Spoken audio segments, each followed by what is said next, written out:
Hey guys, my name is Otokitabo Razak. I welcome you to this short tutorial in Excel 2016 for data analysis. Today we'll be looking at adding and subtraction of dates in Excel 2016. So now this is the data set that we'll be working with.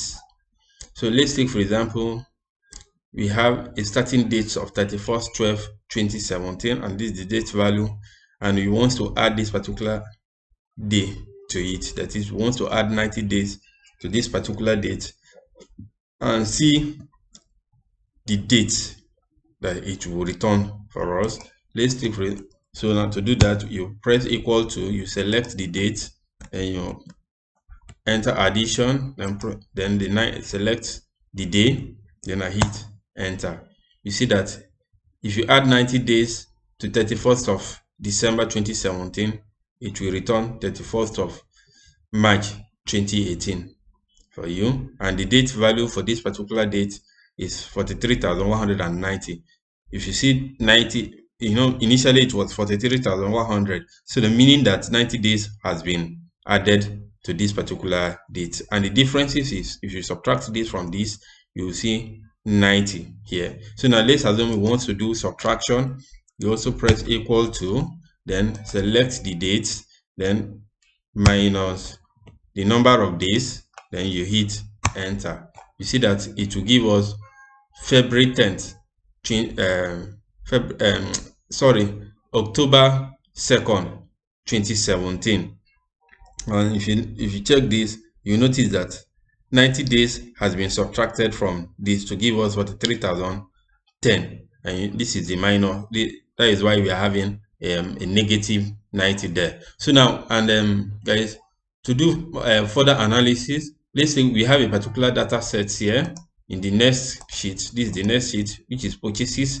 Let's take, for example, this is this is a data set of a particular company in Ihima, in Okehi local government of Kogi State.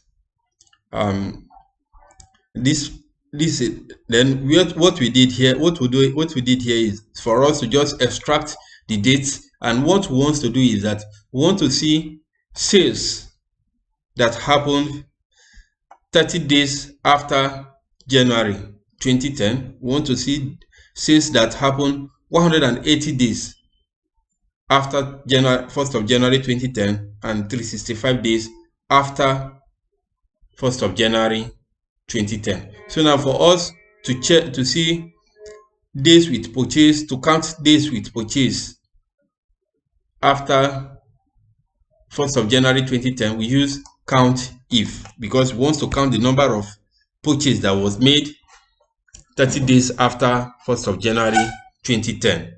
So we write count if, then the range. So now our range is in the next sheet, which is this purchase sheet. We select the entire cell, then you anchor it. After anchoring it,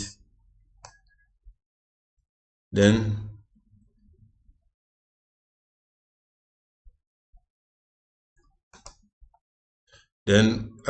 what is our criteria? We want to see this purchase that happened 30 days after 1st of January 2010. You use quotation mark, this, then ampersand, then you select this particular date and anchor it. Since it's our reference date, you anchor it, then you add 30 days to it. Then you select this particular cell, the number of days, close your bracket and hit enter, so that the total number of sales that happened 30 days after 1st of January 2010 is 11. To do same for the remaining days, we simply copy the formula down, simply copy it,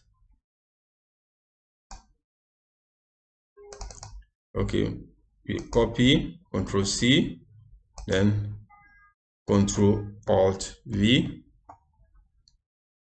paste formula.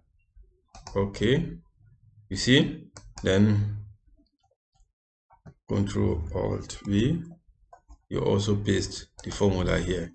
So now the number of purchase that happens after January, after 30 days is 11, after 180 days is 83, and after 365 days is 174 in this particular data sets. So this then means that it is, if you look at the data sheet very well, you know that it is not in all the days that purchase happened. So there was purchase in some days and there was no purchase in some other days. So thanks for your time. Hope to see you next time. And please don't forget to subscribe to my channel for more videos. Thank you. Like and comment also.